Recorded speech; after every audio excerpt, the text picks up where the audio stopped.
There we go. So one of the things I wanted to visit with you guys about today is the difference between catalytic teams and DMM churches. I think, Brent, wasn't it a week or two we were talking about this? And it was Stan that helped to see early on that we were conflating the two. The idea of a team of 2 to 3 can reach 100,000 with a larger group of people that are functioning together as a church. So the way it worked for us, you guys, like after our 10-year anniversary and we sent out all these folks, because we had that whole, a team of 2 to 3 can reach 100,000 in our mind, we kept our groups extremely small, right? So 3, 4, maybe 5 people in these, what we call teams or churches. And while they were teams, they were trying to function as churches, and we noticed they started to struggle. And I think one of the reasons they were struggling is because they were trying to function like a church with such a few, so few people, very few people. And so I was talking to Stan about it one day, and I just said, Stan, we've got a lot of these churches meeting throughout our city, but they're relatively small. I feel like they're excited. They, were sent out from the 10-year anniversary. They're ready to make disciples that multiply, plant churches that reproduce themselves, but they're struggling some. And he asked me the question. He said, so why did you keep them so small?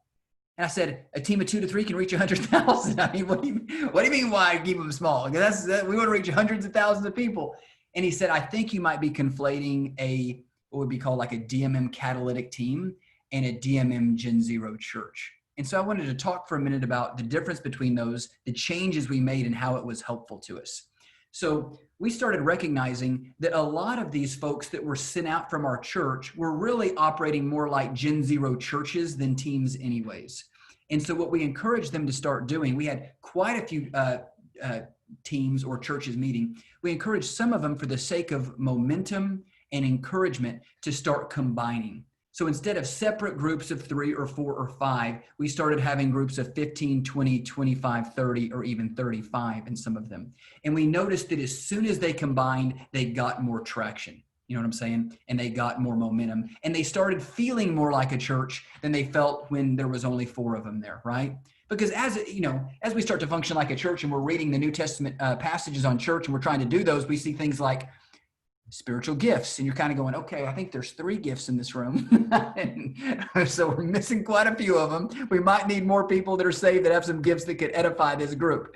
So that was one thing that kind of caused people to go, I think this may be small. And the other is this even idea of appointing elders, right, in churches. So when you've got 4 people in the room and you're like, who wants to be an elder? It's pretty much everybody's an elder. I mean, how do you have elders with 4 people in the room? So they started getting together, and these passages on the church in the New Testament started to make a little bit more sense in a little bit of a larger group. Now, one thing to note, you guys, is that the average size of a DMM church worldwide is around 18. And that makes you think most of them are 18. It's actually not true. The truth is what brings it down is that in a lot of restricted, persecuted areas, they have to meet in groups of like 12 or 14. Whereas in areas that there's more tolerance, they may meet in groups of 50, 40, 50, 30 to 50, something like that. I would say, you guys, in our context, the sweet spot has been that 25 to 40 range, and I'm including children. So not 25 to 40 adults plus another 40 children.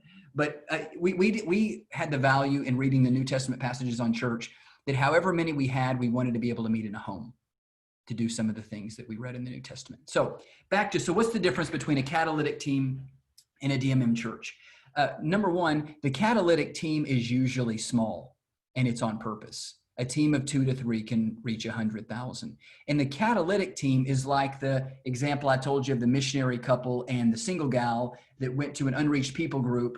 They found their Sanjay, which was kind of a local leader. They trained him and 15 of his buddies, and now they've seen over 50,000 churches planted, right? It was a team of 2 to 3. They took an area, put together a strategy, and began to execute on it. So that's a catalytic team is generally smaller. A DMM church, you guys, as y'all are starting to see Gen Zero churches form, and as you'll see Gen 1 and 2 form, it's better for them to be larger than a team of 2 to 3.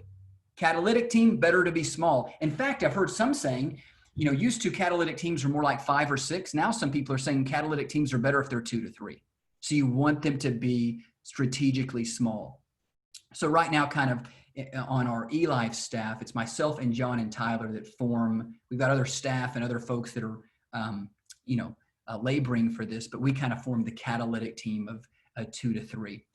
The DMM churches, again, are larger. So that's one distinction, small versus larger. Another distinction between the teams and the churches is this. The DMM catalytic teams usually have a city vision or a regional vision, and the DMM churches usually have like a neighborhood vision, or an area vision. So the vision they're casting is going to be different. So the average person, as you guys might imagine, in a DMM church is not going, hey, I'm working each day on a plan to reach 1 million people. Right? That's more of a catalytic team vision, right? That's like you guys y'all would probably mostly be catalytic folks. That's what a catalytic team is thinking about. Whereas somebody in a DMM church is thinking about, hey, we're engaging this neighborhood. How do we reach the 500 homes in this neighborhood? Does that make sense, you guys? In terms of vision casting, the small catalytic team catching a vision like we did 1 million in 10 years. We're going for 1 million, and you're mobilizing people to join you and going for the 1 million. That's a catalytic team. The DMM church, though, is a part of that 1 million by saying, hey, in this neighborhood is a part of reaching the 1 million. I hear the 1 million from the catalytic team. We want to be a part, so we're going to focus on this neighborhood. Does that make sense? So in terms of size of vision cast, that is a distinction between a DMM catalytic team and a church. And then the third thing I would say is this, a third distinction between the two is that a catalytic team is going to train and coach more broadly, right? A catalytic team is probably regularly leading trainings, whereas a DMM church may have one training or a couple of trainings a year, right, with their family and friends. So for example, myself and John and Tyler, kind of our catalytic team, we're doing a training about every other month, right, with the waiting list that signs up on our website. Well, my DMM church that I'm a part of, we're doing a training right now about every 6 months or so, and the DMM church is leading it. And we're training our family and friends, whereas the catalytic team, we're training a lot of leaders, right? Leaders and pastors and folks from around the country like you guys that are getting excited about this. So another distinction between the catalytic team and the DMM church is just who you're training and how often you're training. The catalytic team is often training leaders, and they're training very often. They're doing a lot of coaching. The DMM church is also training and doing coaching, but on a smaller scale. Does that make sense? So everybody on our catalytic team, our team of 2 to 3, would be in a DMM church, Gen Zero, but not everybody in a DMM Gen Zero church would be on a catalytic team. Does that help? Does that make sense? So myself, John, and Tyler all are a part of DMM Gen Zero churches, not the same one. We're each in different ones that are in that kind of 20 to 40 range. But not everybody in my DMM church that I'm a part of on Sundays is a part of the kind of discussions that me, John, and Tyler are having, which are about how do we reach the 1 million in 10 years? And what about the Thai people? And let's get folks together to work toward seeing 69 million Thai people come to know the Lord, and so on. So again, in my city, I think we were originally thinking, let's get 10 teams or 30 teams of 2 to 3 to reach our city. Well, the truth is my city, Lubbock, was 250,000 people. So we needed, 2 teams, 2 catalytic teams, and many hundreds, thousands of DMM churches. Does that make sense? So that's the distinction between the DMM churches and the catalytic teams. So I would say in your context, you definitely would start out with at least, one kind of catalytic team. Smaller is better. A team of 2 to 3, big vision, training a lot, and again, remains small. And then you'll be multiplying early on many DMM Gen Zero churches, but won't be requiring of them or asking of them what you're asking of the DMM catalytic team. They're still raising the 7 sails, right? The DMM churches are still raising the 7 sails, but in a different way than the catalytic team. Is that helpful? I hope that helps. I hope that kind of helps you with the distinction between them. And then Brent is asking, can we clarify that in the training? I think we need to, Brent, just so that it's clear by the time the training is over. So we will in future trainings make sure we draw out these distinctions so people know when they start, what do they need? They need one catalytic team and a bunch of DMM churches. They don't need to be trying to think initially about how do I get 6 catalytic teams? That's a lot harder.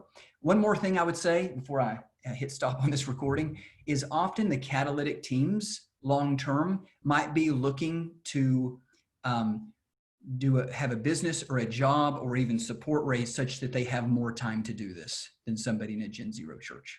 Does that make sense? So for me right now, I'm not support raised and the church doesn't pay me. I'm, a tent maker, but I knew when I had to make money on the side, it had to be in some kind of a business, because being on a catalytic team, I knew that working 40 hours a week, while that would be fine, would not be probably the best use of my time right now, because we have so many opportunities to train and bring people along in the vision.